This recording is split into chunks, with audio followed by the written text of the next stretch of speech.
I am grateful for the time that you're spending with me today on my show. And if you're watching the video, then you missed the really cool intro that I've got for my podcast now. But of course, on the podcast, you don't get to see the memes that you're going to see today. You're just going to hear about them and read about them. But I have a lot of thoughts today. I've got about 15, 16 different memes for you today that cover a lot of things that are going on, not just current events, but just to cover a lot of thoughts. I've kind of really zoned in on this if you've been following my show a lot, because a lot of people think in small pieces of what's actually going on in the bigger picture. And I'll reverse that a little bit. People in general aren't paying attention to the bigger picture. They're being distracted by all the smaller issues. And the smaller issues are, and what I think, strategically being used to divide us and inflame us and cause us to steer in a direction that we don't look at the big picture.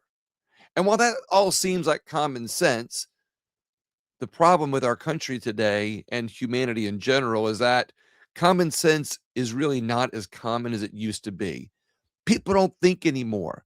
They get distracted by the shiny objects. They get distracted by the memes. They get distracted by the narratives. And instead of watching and paying attention to what has been happening, not only in our country for generations, they're not paying attention to the overall direction of where we're going and what we need to do to work together to stop it. That's right. Work together.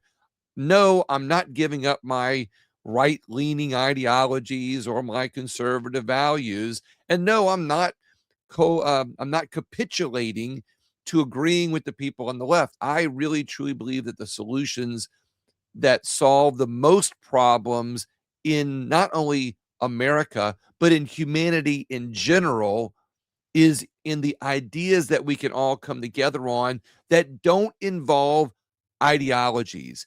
And I know that sounds hard to believe because in today's terms or um, in today's times, we've been indoctrinated into believing that that we've been indoctrinated, and I pardon for that.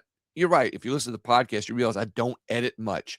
Everything's natural, and I'm not going to apologize for that. I kind of want people to know that I'm being real with them. Either way, in today's world, we've been indoctrinated into believing that ideologies solve problems. We've been brainwashed to believe that the narratives and the hot topics and the ideological perspectives are what we need to adhere to solve problems instead of finding things that we can kind of agree on to actually solve problems. And you can look at society today and realize that in the last 40, 50 years, where we have been indoctrinated, ideologically speaking, we've been divided up on our right wing or left wing beliefs, that problems aren't being solved.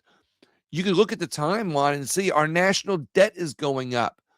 People aren't paying attention to it because they're too distracted by the by ICE or who the border being wide open, or Joe Biden's dementia and all the shiny objects that we get bombarded with on a daily basis. And so I don't ramble on too much. I'm getting my memes here in just a minute because, like I said, yes, I'm not doing this to be guilty of what I'm accusing people of, but I do find that the memes kind of bite size a lot of things that I want to talk about, and I'll extrapolate as I read them on what I believe is happening and my thoughts on them. But in general, I'm asking, look at the bigger picture. And I'm going to bring up all these memes and show you on the video, and and go out a little bit further from them to show what I think should be thought of, the bigger picture that should be thought of when we talk about these memes in general. Today's show is brought to you by Patriot Mobile. Please switch your cell phone service to patriotmobile.com. And if you are /WWFA, Patriot Mobile, believes in the First Amendment, the Second Amendment. They believe in our constitutional values. They put anything with America first in their business plan. They donate to organizations that do the same. They're pro-life, pro-military, pro-constitution. Switch your cell phone service to get competitive rates and also good coverage because they use all the carriers' lines. Go to patriotmobile.com/WWFA. I've got, I started out way too fast I had my slides way far out. We're switching back here to today's slideshow. Again, Patriot Mobile is my first one, but my first meme of the day that like I said, for my podcast listeners, you're hearing it. For my people on video, you're seeing it. You'll see the picture. It's got a picture of a blue button with a donkey. It says vote Democrat, a red button of an elephant that says Republican for the win. It's by H.L. Mencken is who the quote's by. And he says, under democracy, one party always devotes its chief energies to trying to prove that the other party is unfit to rule, and both commonly succeed and are right. You see, we get indoctrinated into believing that only the Republicans have the answers, and then they're fighting for that +1 vote to get it. And and the Democrats are always being convinced that it's the Democrats' solutions, and it's that +1 vote to push it over to the left or to the right for the Republicans. And we forget about the solutions that solve problems. We just look at which party is more right, and we get indoctrinated into the ideologies of that party. And look, I'm Republican, and I'm not leaving the party at all whatsoever. But I call for change within both parties because there are people in both parties that have good answers. But how shall I say this? The far extremes of the party tend to convince the majority of the party of where to get excited about, where the problems are, and the problems are always with the other party. Nope, not calling out my Republican friends, not calling out my Democrat friends. What I'm simply doing is saying, look, we've got to change the parties from within. So my Democrat friends, while I believe that, I believe that the Democrat Party is the problem, the biggest problem within our country. I don't think that the Republicans are always right on everything, but I think that conservative values, right-leaning things in the Republican Party are where the solutions are, but where we lose Democrat friends that would vote with us and help us in the fight is in telling them that everything they're doing is wrong when only certain things. We tend to, in reverse, look at the big picture in those cases where we need to focus on where their problems actually are. Instead of what they do is focus on the single issues and not see the bigger picture. Like, for instance, things that lead us to socialism or socialistic policies. They tend to fight for single issues that end up leading to the bigger picture of socialism. Instead of, like the Republicans, we see the bigger picture that's leading to socialism, but we tend to, instead of fighting on the individual ideas and fighting for the solutions that solve those problems, we tend to blanket statement that everything on the left is socialist. So if you believe in one thing, you believe in it all. And that's where we lose people that will come to our side on the right with the conservative values and fight with us on solutions that are solve problems. Real quick, H.L. Mencken, I'll tell you, he was Henry Louis Mencken. He was born in 1880, died 1956, was an American journalist, essayist, satirist, cultural critic, and scholar of American English. There's a reason I'm reading his bio because he's kind of an interesting fellow and character. He commented widely on the social scene, literature, music, prominent politicians and contemporary movements. His satirical reporting on the Scopes trial, which he dubbed the monkey trial, also earned him attention. The term Menkenian has entered multiple dictionaries to describe anything of or pertaining to Mencken, including his combative, rhetorical, and prose styles. One more paragraph, and then I'm going to comment on something about him. As a scholar, Mencken is known for the American language, a multi-volume study of how the English language is spoken in the United States. As an admirer of the German philosopher Friedrich Nietzsche, who I've quoted on my show before about freedom and liberty, by the way, he was an outspoken opponent of organized religion, theism, censorship, populism, prohibition, and representative democracy. It's interesting because he's against prohibition, which of course was anti-freedom, but he was also against representative democracy, which is what we have in our republic here in America. When you study a little bit more about him, he talks about how, again, politicians are dividing us up, which is his meme that I read a minute ago is related to. The last of which, representative democracy, that he was against, the last of which he viewed as a system in which inferior men dominated their superiors. Mencken was a supporter of scientific progress and was critical of osteopathy and chiropractic. He was also an open critic of economics. You sound like kind of a free-thinking guy, but when you talk about why he was against representative democracy, you look at when he says how inferior people were dominated by their superiors.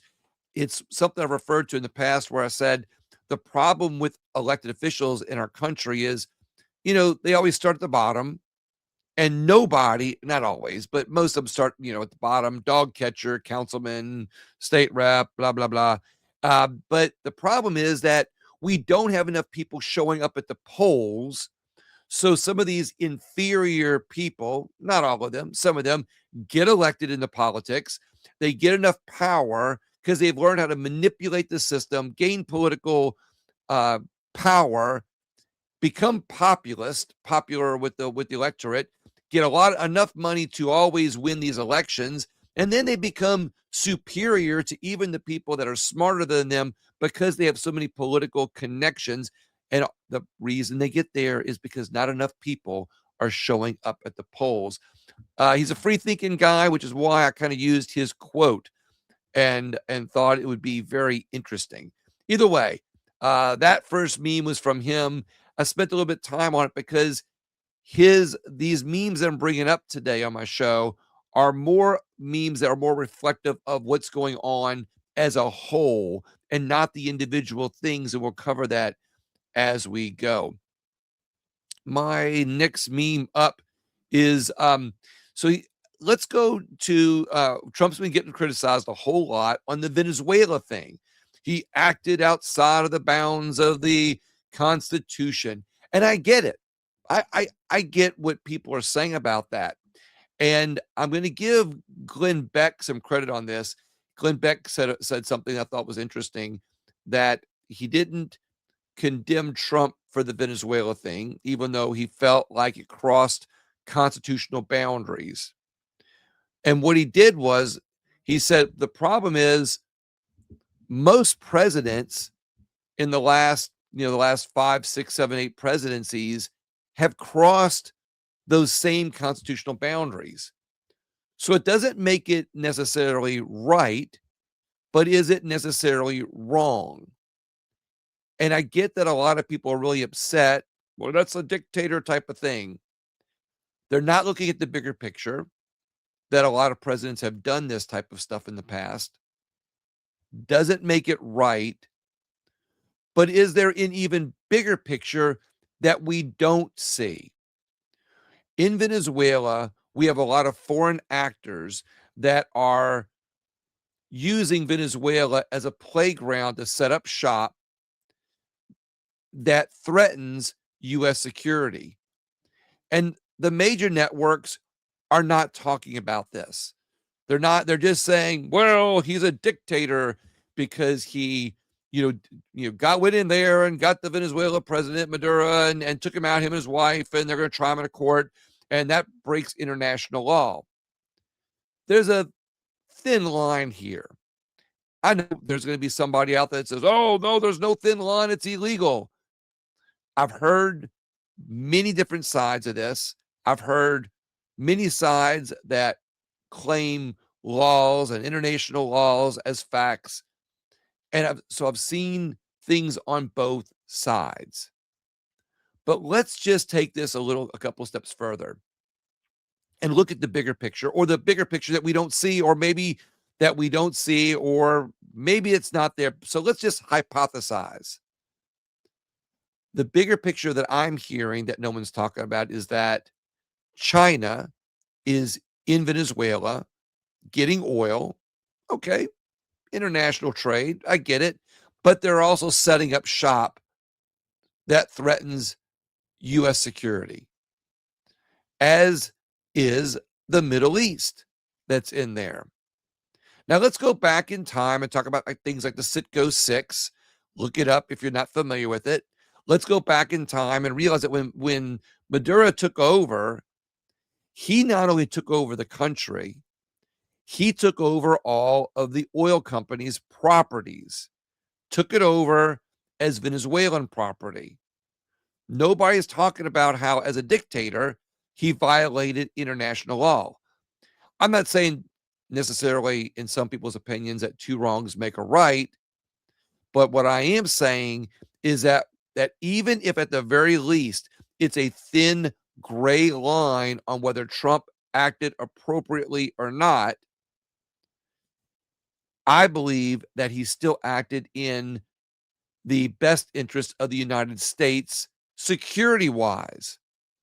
And if what he's doing is going to secure the U.S., correct some of those wrongs, then please, let's look at the bigger picture and say, at least the U.S. is a more secure place because we're going to reduce the amount of fentanyl and drugs that are coming into the U.S., and we're going to reduce China's footprint, or at least stop them, because they know, hey, the U.S. is now entering, maybe in some people's opinions, illegally, not illegally, but crossing some gray lines, maybe not completely illegal. And again, I'm saying this based on opinions that I'm hearing from two different sides that are both citing facts and laws about whether it was right or not.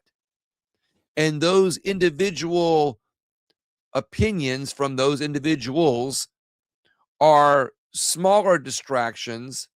The bigger picture, I think, is that the U.S. is going to be a more secure place in our hemisphere, because we are basically flexing our muscles to countries like China and the Middle East and saying, you know what, we're in control. Now, Greenland's a whole other story. Do I actually think that this president is going to go in and attack Greenland? I don't think so.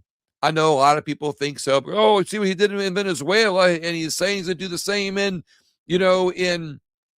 Greenland. I don't know. I don't think so. I think it's more of one of the distractions, or yet maybe a way to flex muscles without actually landing a punch, if you will. So if you look at the meme up on the video here, it goes. I had the meme is a picture of Clinton and talks about his actions without congressional approval. And mind you, the Democrats that are fussing about Trump not telling them that he was going into Venezuela, let's face facts. If he did, the Democrats would have warned Venezuela, and it would have been a nightmare, and troops would have died in the process. So, also to summarize this, let's say Trump did cross some gray lines. He is not, how shall we say this? He's not worried about taking a few hits on whether it's his credibility or whether people want to criticize him for not. He's in this case, I think the bigger picture, he's looking for U.S. security. Maybe the bigger picture that we don't see is that if he wouldn't have done this, we would be less secure because China is there. I'll digress back here to this meme that I've got with a picture of Clinton and shows the three major conflicts that he did without congressional approval. Let's not forget about Somalia. Let's not forget about Bosnia, and let's not forget about the actions that he took in Kosovo. Obama, same thing. Crossed those same constitutional lines as some people are saying that Trump did when he went into Libya in 2011. He took over, he did things against ISIS in Iraq and in Syria. And let's not forget about Yemen, his actions in Yemen at the same time. Both of those crossed these same constitutional lines, but those events were not even in the American hemisphere. So while you might be able to stretch it and say it was to protect America, those interests that were involved in those conflicts were not directly protecting America in its own hemisphere. So maybe the bigger picture is, in this case of Venezuela, a more secure American hemisphere. The next meme that I've got is a quote from Schumer. And again, the bigger picture that everybody looks at is, and I want people to look at, is where politicians are hypocritical at best. I don't want to call them liars. So they change their story a little bit, depending on the convenience of what proves the narrative for them at that time and what furthers their political career at that time. Back then, and this is just one example in millions probably of how hypocritical these elected officials are, in that they know that we will forget about the bigger picture. And the bigger picture that we're not looking at is America's safety and security in the future, not only physically from terrorism, but also from our financial security standpoint. We're not looking at our national debt and everything else, and we're not looking at the growth of government, where the bigger that our government gets, not only the less freedom that we have, not only the less fiscal freedom do we have, but when government uses all the narratives and all of the smaller stories, the smaller distractions, now they're only gaining power over us, which is what Schumer is doing when in 2020, Schumer slammed Trump for not ending the Maduro regime. But in 2026, he slams Trump for ending the Maduro regime. And the hypocrisy here is a reflection of how we forget the smaller quotes and the smaller news stories that were used at that time to perpetuate narratives and keep their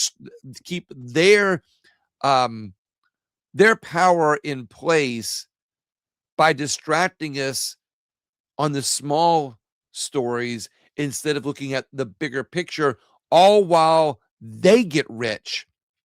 Because keep in mind that not only are they putting more power in their pockets, they're putting more money in their wallets, because people in general are so distracted by all these things that are going on. Like, for instance, back then, Schumer was distracting people by saying Trump's not taking care of business in Venezuela. There's a dictator down there now.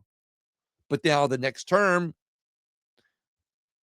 nobody's looking at how rich they are getting and how powerful they are getting and how much bigger government's getting as a result of all of these distractions. The next meme up here was a quote that I took from somebody. Actually, I think I say it's a quote. It's actually a news story right now but it was Benny Johnson created this meme, and I want and I just kind of cut from that meme. So I want to give him credit for the meme, but the information is just common knowledge. President Trump moves to ban big investors from buying up America's single family homes. This is a major step towards restoring the American dream for future generations. It's one of those big picture items that people aren't paying attention to because they're being so distracted by the girl getting shot in Minneapolis, which I'll cover in a minute and talk about that. They'll blow up that story because it's to their benefit to do so, but in the process, the bigger picture gets covered up. This is why I'm a sidetrack for a second. This is why Trump has so many galvanized supporters that will ignore some of the smaller things that Trump does that they don't like, or the smaller things that even Republicans in general don't like.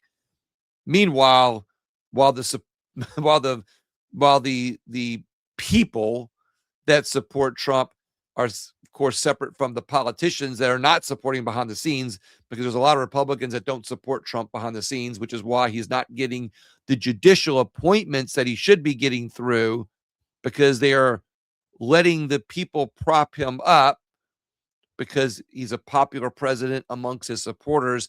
The politicians are working quietly behind him, even the Republicans. And my Democrat friends are people who don't like Trump are saying, you see, even the people in office aren't supporting him behind the scenes because they know he's not good. Well, I think it's for other reasons other than what we're actually seeing, because I think there's a bigger picture. Either way, they use it as bargaining chips to keep in power, and that's part of the bigger picture that we're not seeing. Either way, Trump banned big investors from buying up single family homes. The biggest importance here is this.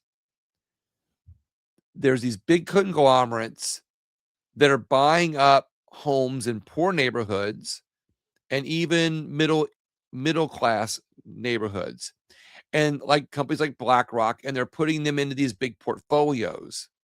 Basically, these companies with endless capital are competing with consumers. They're competing with the little guy that wants to buy their first home, or the poor, or someone who is maybe not poor, but they're right on the verge of being able to buy their first home. They're not going to be able to buy an expensive home. They're only going to be able to buy a less expensive home. That's the type of homes that these big conglomerates are buying up. And as a result of big companies buying them up, they're eliminating a lot of people from being able to buy homes, because those are the only homes they're going to be able to afford. These big companies are taking these low priced homes, adding to their portfolio. They're buying up America. They're buying up the American dream. They're buying up surplus, taking it out of the marketplace from people that would be able to buy their first home.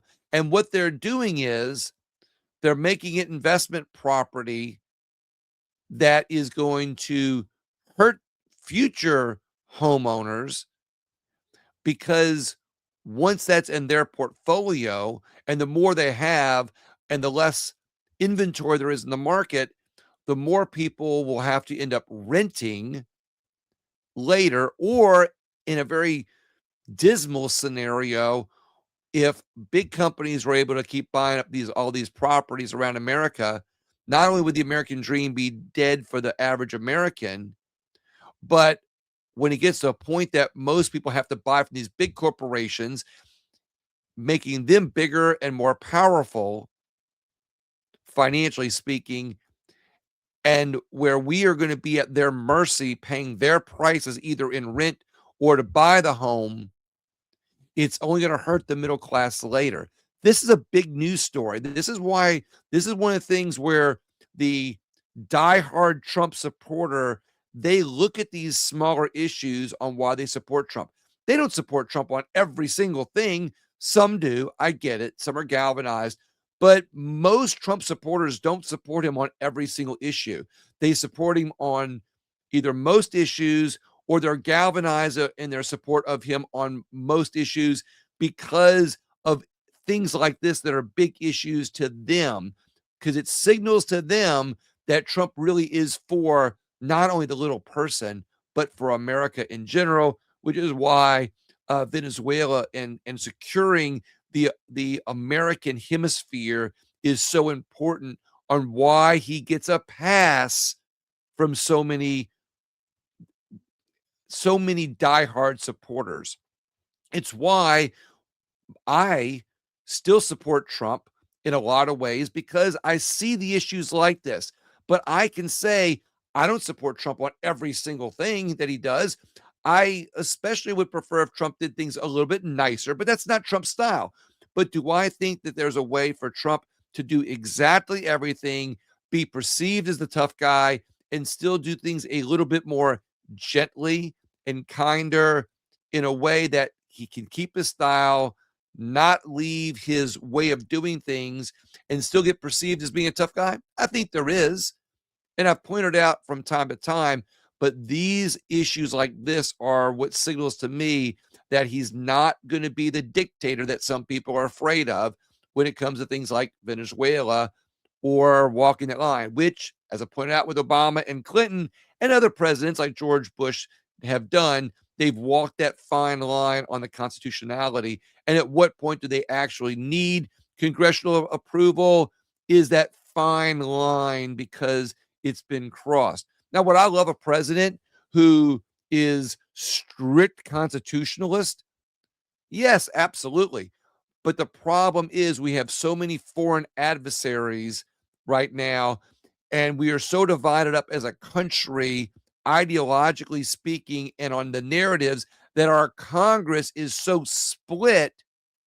We would never be able to have a president that's able to bring 500 plus members of Congress together and unified in a way that we can actually work in the best interest of America. So, does a president from time to time have to walk that gray line to do what's right for America, because maybe they know more about what's going on than Congress gets a chance to know, or that Congress should even be privy to, when you've got people in Congress that, as I pointed out before, have gotten there because they're populist, or they've gotten there because they know the right narratives to repeat and get them elected in the right districts. And now we've got people that are bankrupting our nation while they're making millions, and they would never have been able to succeed in the marketplace as an average citizen, because their skill set would not allow them to. Yes, I'm being a little bit harsh, but the reality is that most of them would not have been able to succeed had they not had the power that they got from repeating the narratives and carrying the dogma and ideologies straight in the office and waving the flags that they needed to wave, that made them just popular enough to get elected, or, by the way, through ballot harvesting and fraud, that got them there. And now they're running our country. So to bring in that subset of Congress in on important issues where our country's at stake is very difficult. I'm being a little bit critical. I get it. I'm not being as nice. I get it. I don't seem like I'm that guy that's listening to the other side when I say something like that. But the reality is, we have gotten to a point in our country where we are electing people because they know the narratives to repeat. They know that they become populist. I know somebody in the back. I hear you. It's the way it's always been since the beginning of our country. I get it. And the part of the problem is, like I've said before, people aren't paying attention to the bigger picture. They're watching the hot topics. They're being distracted by the narratives. They're being distracted by the little things. They're being distracted because their perception of the perception of what they are seeing or hearing is their reality. Again, our Constitution was set up by really smart people. And fortunately, we have enough people in Congress to dilute the bad or the people that maybe shouldn't be there and are profiting off of not only financially, but off of power. And so should a president be able to work in a way where they can take valuable information? That's what we trusted them with. And to criticize them later, I get it. We should be able to, and we should. But let's, in the back of our minds, or even the front of our minds, consciously go, there might be a bigger picture here going on that we have to pay attention to. I have another meme by Milton Friedman. The less people rely on government, the more capable they become. I'm going to say that one in reverse. We have gotten to be a country that is so distracted and is not paying attention to the bigger picture that we are giving government more power because we are not only relying on the narratives and ideologies from politicians' mouths that gets them more power to create bigger government, bigger bureaucracies, and be able to fund the NGOs, none of which of these are working in the best interest of the people. And we are convinced that we have to rely on government because of the distractions and because we're told that if we don't hate ICE, we don't hate Donald Trump, we don't hate Bernie Sanders, we don't hate Schumer, if we don't hate all these guys, the country's going to go to hell in the handbasket. But the answer is, let's give them all more power. Let's give your side more power. Let's give a particular side more power to create the bureaucracy or fund the NGO that they partner up with or that they created. And we, the people, get a false sense of security while government gets more power over us. And we don't even know because we get enough little breadcrumbs. We get a tax deduction. We get a little rent assistance. We get a little mortgage assistance. We get a little this. We get a little that. And we're made to feel like we're secure. The less people rely on government, the more capable they become because they empower themselves. And as a result, they get out and vote more. When people are empowered, they realize how much control they actually have and they go vote. You see, it all works in reverse. When government has more power, the people feel fat and happy, not realizing that they're headed down the road to starvation and losing money because government's taxing us more everywhere we turn, getting more of our money, but we're getting some of it back because we don't realize how capable we are to do better when we're voting and taking care of ourselves. I'll always bring up Richardson Nutritional because if you go to rncstore.com, use that promo code WWFA, you not only get a discount, but you're going to exercise your medical freedom and you're going to find some things that they sell on there that back up everything that they tell you that their product does at rncstore.com/WWFA. My next meme switches to Minneapolis. What's going on there? The woman killed today in an encounter with ICE agents is dead because liberals gaslit her into thinking she could do whatever she wanted and called it social justice. A meme by Wayne Stanfield. I think it's on Twitter or X. So the liberals and the left who are hating ICE are using this fuel, are using this as fuel to fan their flames, to be able to and they don't even I don't think they even know. I don't even think they look at the bigger picture that immigration has been used to water down their power.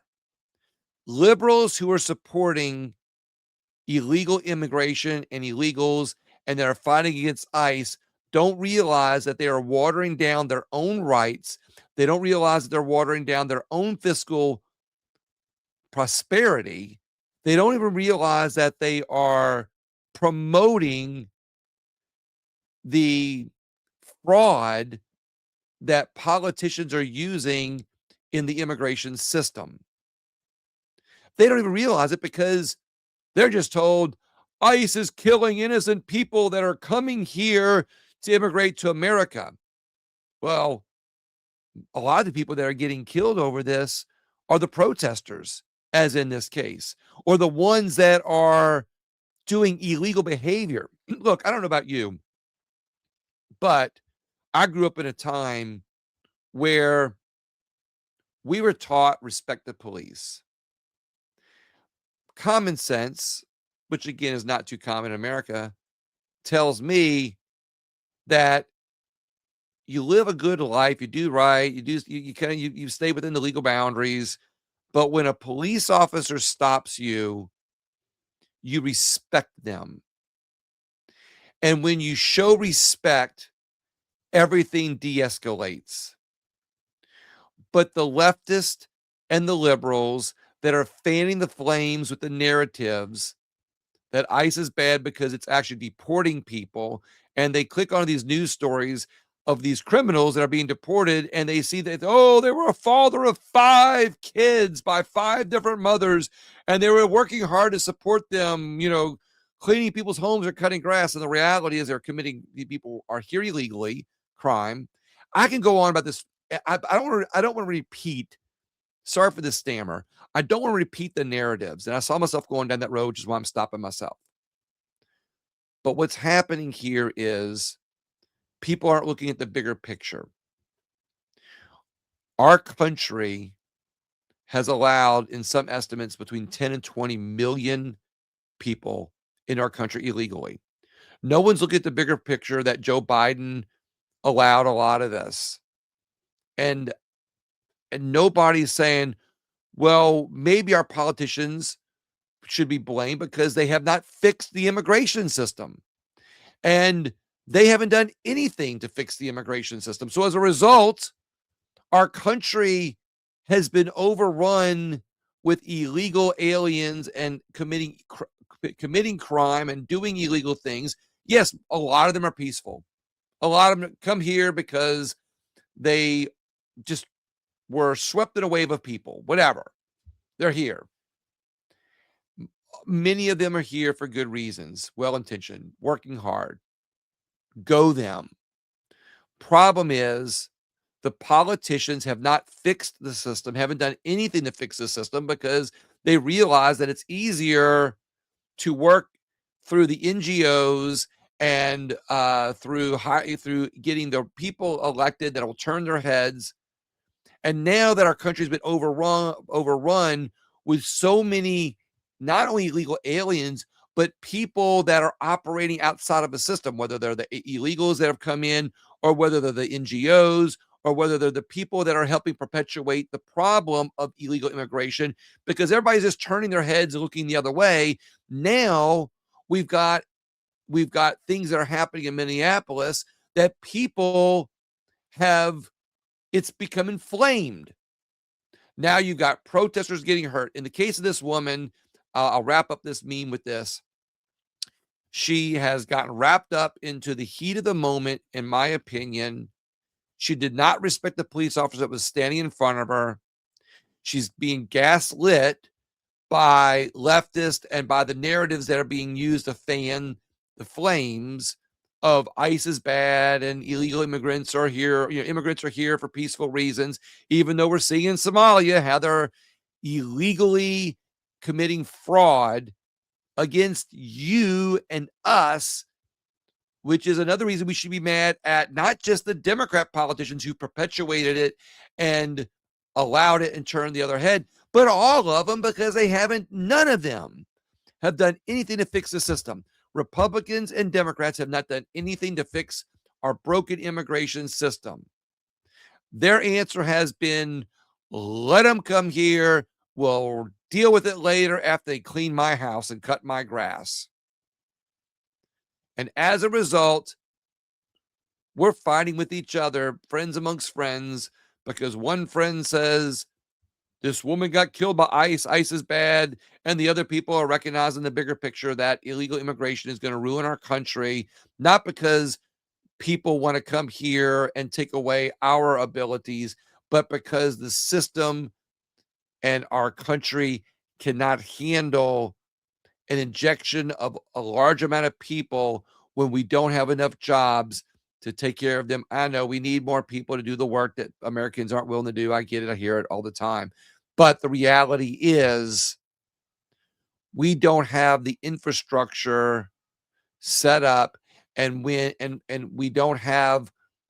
cannot handle the amount of crime that's coming in with it. It's not ICE to blame. It's not anybody to blame other than generations of elected officials that have not done anything to clean up the system and have allowed illegal immigration. Yes, Democrats. Yes, Republicans. And we, the people, are turning to them to do something about these situations. And we, in essence, are giving them more power. Taking to the streets and protesting ICE is not the solution. Taking it to the voting boxes and electing these people out of office is the answer. And that's people on both sides. Jesse Kelly writes in his meme, the entire Democrat Party ceases to exist without taxpayer money, election fraud, and the mass importation of foreigners. It's a 20-cent party without those things. Understand that, and you'll understand why they fight so hard for those things. Their entire existence is on the line. I could not agree with you more, Jesse Kelly, on this, that yes, the entire Democrat Party, I believe, is comprised of mainly one-issue voters.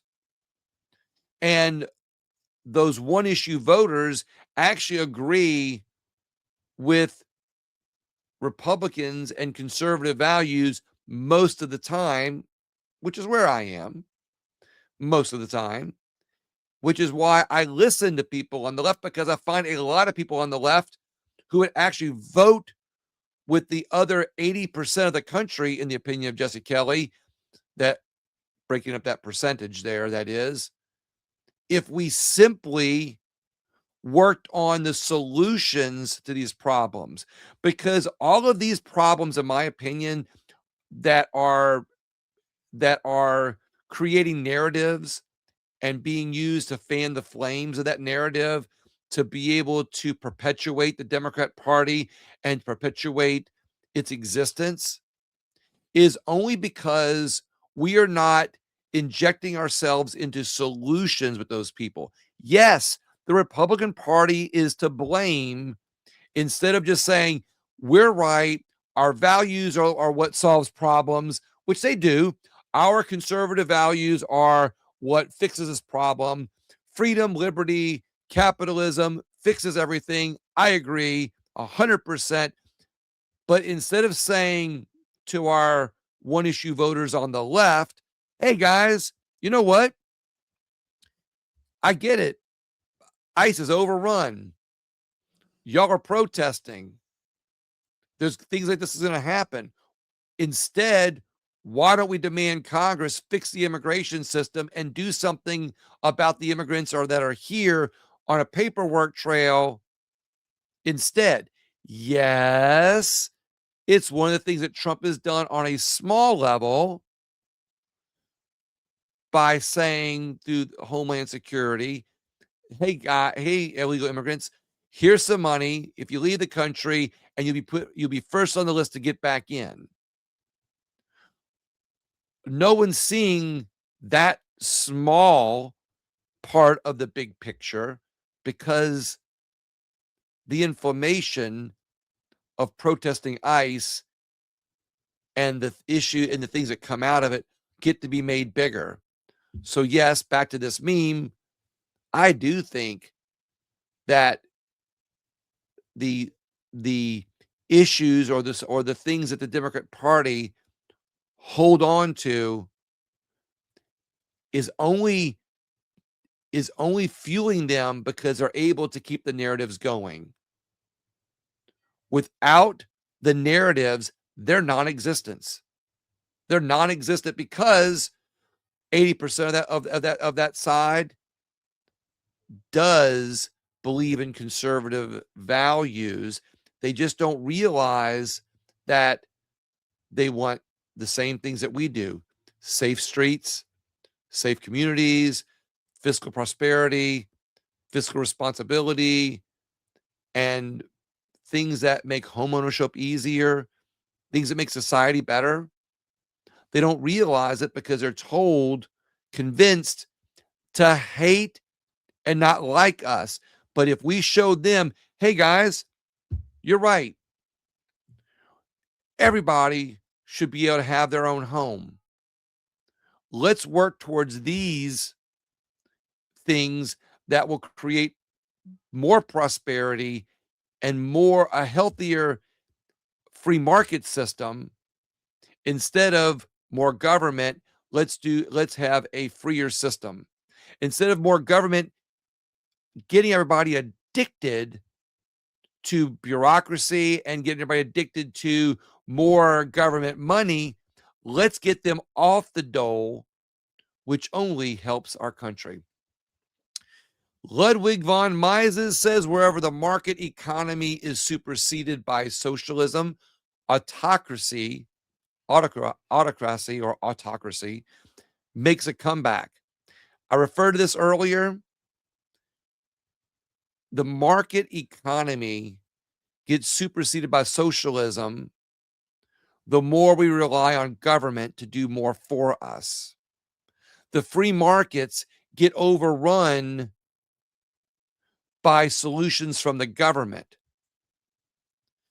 When the free market gets seen as wrong and evil because politicians have created so much government to control it, so have made bureaucracy so big to control it, the only people who benefit from it are the big power players, which is why it becomes more of an autocratic system, which only perpetuates and nurtures socialism because you've got fewer companies making most of the money, and they partner up with government and the bureaucratic agency that ends up regulating the little people financially, and the little people that are creating small businesses regulates them out of business. And you end up with more poor people, more people relying on government because that's their only form of existence. And that's how socialism creeps in the back door and takes over, which is why when you look at Russia, you've got oligarchs that are mega rich and 99% of the population is poor. And that's where we are headed to if we don't demand better from our elected officials. Vote them all out. I don't care if it's the ones you like the most. Just vote them out. Vote for change, true change, by voting out your favorite politician simply because changing a diaper is better than the same stinky one, no matter how good they are, the politician that is. My next meme, this is one I think is one that I put in here because I like the way it said. The best way to eliminate the fraud is to eliminate the programs completely. The government has no place in charity, individuals, companies, NGOs, labor unions, etc. That's the role of the church and the private individuals. That's the meme I got from someplace random. It's what I've always said. Nonprofits are some of the best ways to take care of people. And our country used to do this. When our country had less government and less government debt, there were less people addicted to it and more people helping each other. Yes, there's always going to be poor people. Yes, there's always going to be people in need. But when we helped each other without government, we all prospered better on a freedom perspective. Today, we have more government, bigger government, and more poor people, and more people living on the streets. And government is more in debt, which is a reflection of our fiscal health. Because when it comes down to politicians not being able to give us what they want because of the national debt and because of the of NGOs and bureaucracy going bankrupt as a result of the debt, they're going to come to us. They're going to put it on us. So the best way to eliminate the fraud is to eliminate government programs completely. And when you do that, the government is out of business. We go back in charge. Yes, we're going to need some government. Yes, we're going to need a little bit. I get it. We're not going to be able to do it overnight. We're going to have to find ways to downsize government over time. We can't just eliminate it. We got to downsize it over time, which, by the way, is another one of the small things that Trump is doing. That's good because he's getting rid of the Department of Education. It's downsizing it. You can get rid of that and put it back on the states, save a ton of money. Individuals, companies, NGOs, and labor unions individually should be able to take care of people without the government. If an NGO is really a good thing, non-government organization is really doing a good thing, they should be able to do it without government. Find a way to fund it. There's lots of ways to do it. And then we reduce government. But it's up to us to find the ways to take that power away from government. My next meme is a picture of Tim Walz. It's a cartoonish looking things. It's a cartooned version of Tim Walz looking like Dr. Evil. And of course, on the good movie that I like so much. Austin Powers, by the way, that is. And then he's on the phone, on the red phone saying, they found out about the text about the daycares. Then you've got a cartoon version of Elon Omar below with an angry face saying, release the racism. That, my friends, is how they're doing it. They cover up their fraud by fanning the flames of the narratives, which distract so many people because they're not looking at the bigger picture. They're not voting. They're not looking at what government's doing. They're not looking at what the politicians are doing outside of that. Because when you look at Tim Walz, we're now finding that he was a co-conspirator. He was in on all this fraud. But yet people in Minnesota are saying we should kick out ICE. And Tim Walz gets up as recent as yesterday and says, you know, that he's going to get National Guard to fight against ICE. That's unconstitutional. And we get distracted when somebody yells, it's racist to call out these Somalians for all the fraud, because you're not criticizing the Somalians because they're committing fraud. You're criticizing them because they're Somalian, because they're not white. That's racism. So the people that are easily distracted, that aren't looking at the bigger picture, all jump on board. The media jumps in. We all get distracted.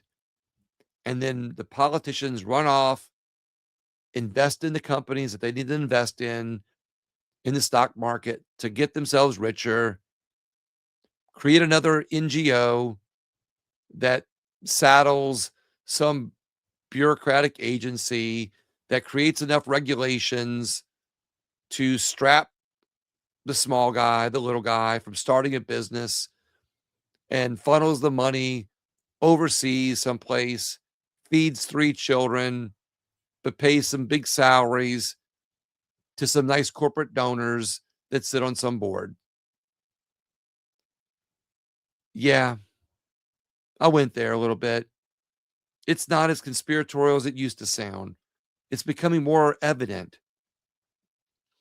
And while I think that the Democrat Party is where a lot of this happens, I get mad at my Republican friends and leaders and politicians that don't do anything about it because it seems like so much of a conspiracy that it's not fiscally or it's not politically prudent for them to do anything about it. And they run on freedom and liberty and fiscal responsibility and, doing the right thing, but and some of them do, but it's easier to go along to get along with these guys. It's easier for these guys to go along to get along than it is to actually really do that hard work.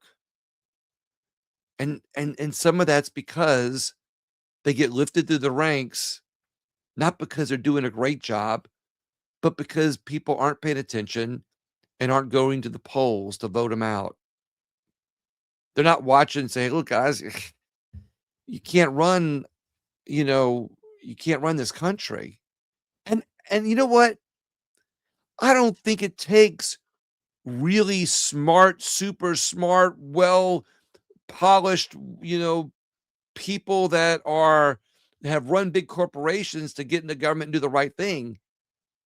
I really think it just takes a lot of common sense and the ability to look at the bigger picture and not allow yourself to be distracted by the narratives that keep a fan base around you to prop you up and make you feel good that you're doing a good job just because you are listening to the narratives and operating via the narratives instead of saying, you know what? I think it's better to vote against funding more money to that bureaucracy or funding or that's better to vote against more aid to that group. Instead, look at a solution that helps everybody around lift each other up in a way that we all benefit. It's harder to do that. It's not so much that everybody that's in elected office is there doing the wrong thing and stealing and robbing. It's that it's harder to do the right thing because you will probably get voted out if you don't play the political game with everybody and each other that's in power. And that's why, as in the last meme, it's easier to scream racism than it is to scream solution. My next meme up is by John Madison. Charity is no part of the legislative duty of the government. Back then, they knew it, that charity is better from individual to individual than to give the government more power through the legislature and legislative action, because it only gives the government more power. My next meme is by Thomas Jefferson, put up by the Tuttle Twins, by the way, or created by the Tuttle Twins. The meme was, experience hath shown that even under the best forms of government, those entrusted with power have, in time and by slow operations, perverted it into tyranny. Government is growing, not in leaps and bounds, but slower because spoon feeding the people little crumbs here and there keeps them distracted just enough that tyranny is on the rise. But tyranny, being an old-fashioned word, sounds conspiratorial. So when you speak in terms of these politicians are doing the wrong things, they are committing tyranny. They're committing treason. They are being, treasonous. You lose a lot of people, and I'll say even some smart people, because, oh, that's not how we speak today. There's tyranny. That's the old speak. Tyranny is old speak. That's not what's happening. That's a conspiracy. Tyranny is just a conspiratorial word. That's just how things happen today. Stop thinking like the founding fathers and shut up and go on to get along. Don't upset the apple cart, because you'll get seen as someone that's speaking old speak and you might look crazy. It's easier to go along, get along, let government get a little bit more so we can take care of that group of people so they'll shut up. So those politicians that are helping us out get more power, and they're getting more money in the results. Folks, speak a little bit conspiratorial, not because it's always 100% right, but because there's some truth to some of it, and a lot of it more than we realize, and it wakes people up. My other meme is just a My Pillow ad, because if you go to mypillow.com and use your promo code WWFA, you support My Pillow. You support Mike Lindell, who's running for governor of Minnesota, by the way, who has run a successful company, by the way. Criticize him for what you want for his past, which some people do because of what he did in his previous life. But redemption should be rewarded. And there are a lot of people that criticize his past, but don't look at the bigger picture, that he's done a lot for himself. And he's suffered on some things that he's done. But you can support him and my show by going to mypillow.com, promo code WWFA. My next meme is one by James Madison, which a good friend of mine, State Representative Danny McCormick, put up on his site. There are more instances of the abridgment of the freedom of the people by gradual and silent encroachments of those in power than there are, I'm adding are, by violent and sudden usurpations. By James Madison. It's the same thing I've been saying.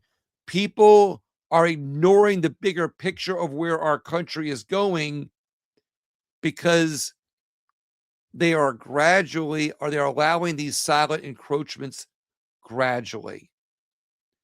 Yes, those gradual encroachments, those silent encroachments, are the small things that people are being distracted by, but at the same time, they are being distracted by them.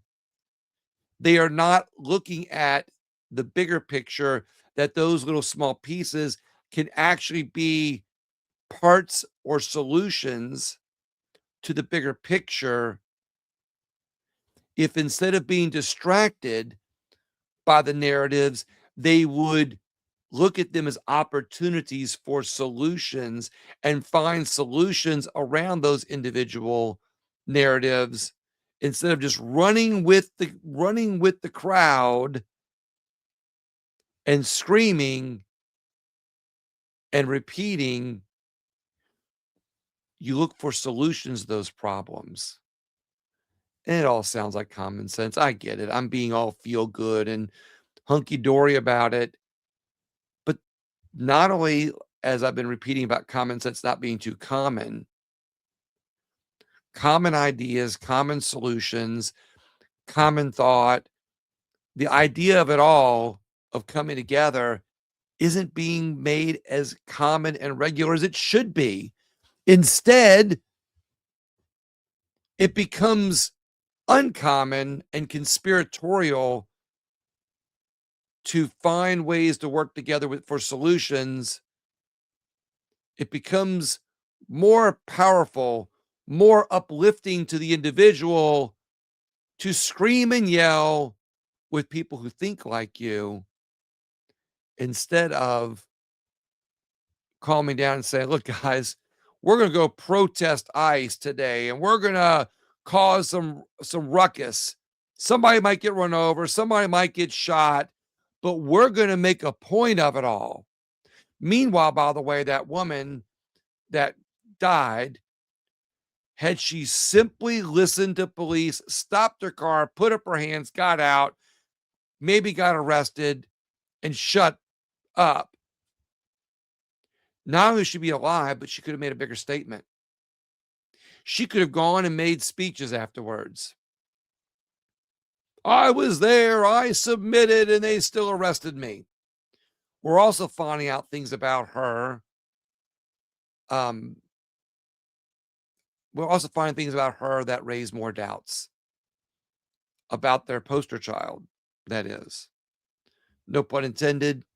The reality is the distractions are what's causing the encroachments on our freedom by those that are in power. Just like James Madison said, there are more instances of the abridgment of the freedom of the people by gradual, silent encroachments of those in power than by violent and sudden usurpations, which is more reason why we have to start looking at the bigger picture. Speaking of which, Mamdani, during his first campaign, called for free buses. His fourth day in office, he hikes the bus prices to $3. Somebody made the point the other day and said, well, maybe it was a policy that was in place by the previous administration before he got in office and he just couldn't stop it. I get that, but he could have stopped it when he got in office on day one by some executive order or not, and did not, which shows more of the hypocrisy of the left, who will say and do anything to be able to get into office. And instead of look at the bigger picture, and this is not just him. You look after example after example after example of every elected official who screamed that collectivism, the benefits of collectivism are better than individualism. Bernie Sanders, Nancy Pelosi, AOC, what's her name? Pocahontas. They all scream about the benefits of socialism, but they don't use the word socialism. They use the words of togetherness, which equate to collectivism, which equates to socialism. But when you empower the individual, you create responsible politicians, because individuals are more powerful than groups of people. Ah, boy, did that sound wrong, didn't it?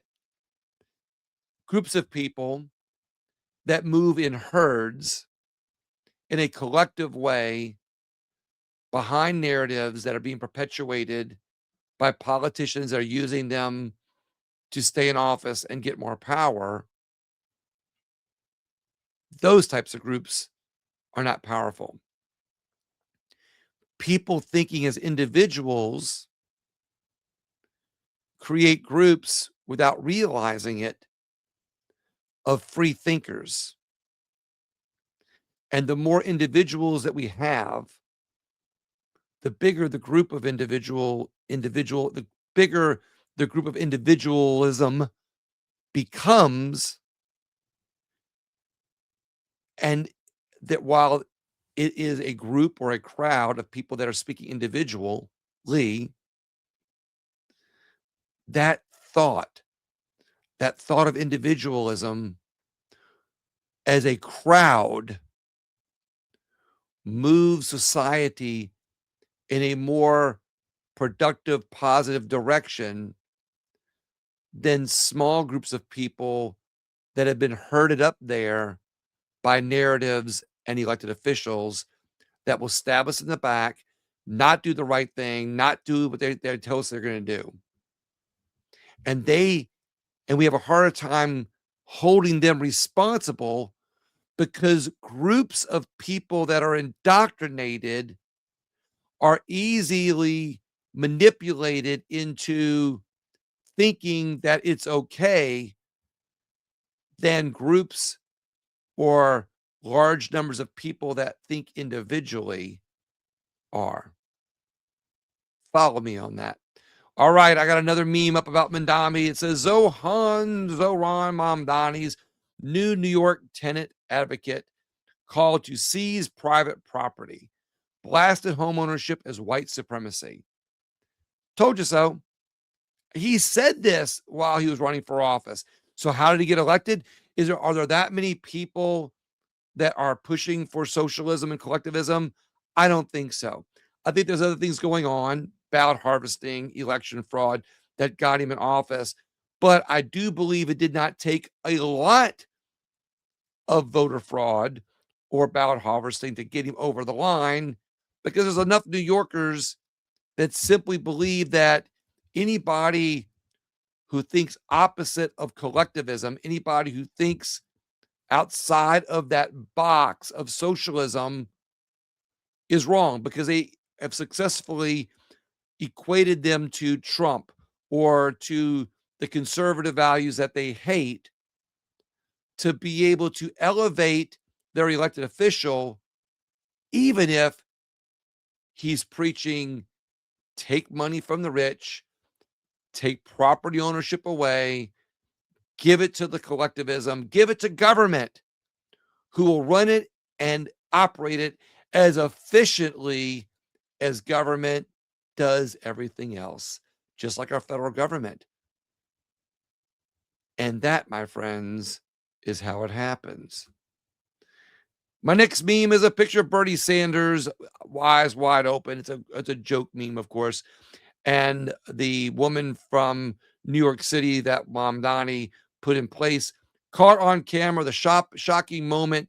Sia Weaver informs Bernie Sanders that his home ownership makes him a white supremacist. Look at the hypocrisy. Look at what they're doing. Look at the bigger picture. Forget the ideas that divide up people on the left, that individually, those one issues make them think that the bigger picture is better by them holding on to those individual thoughts. That collectivism is good. Homeownership is white supremacy, so we should get rid of it. Even if you're black or a Democrat voter or whatever that owns a home, it's still white supremacy. So you should feel guilty owning a home if you're black, because it's actually white supremacy. So if you don't believe in white supremacy, it's okay for government to come take your property, which is basically what's being said here. In New York, they're already testing the waters and priming people that it's better to take away home ownership, because you should not be a white supremacist by owning home ownership. Bernie Sanders has multiple homes, by the way, and he helped perpetuate some of this socialistic movement, socialistic policies that have helped the movement, and in these ways have perpetuated people like this in office. And that, my friends, is the last meme of my show today. Hope you've enjoyed it. And by all means, please support some of my sponsors, but by all means, please share my show with somebody that you think might be interested. I would really be appreciative of the share, grateful for your time, and I thank you very, very much for all that time. And again, I'll have another show out here soon, and look forward. I got some other bigger things coming up, lots of content coming up. Look forward to it. Got some good things happening here in the new year that we're working on. Thank you very much, guys. God bless you. God bless the United States. And remember, start looking at the bigger picture. And also with that, you will find some things that might answer questions about the smaller issues that are going on.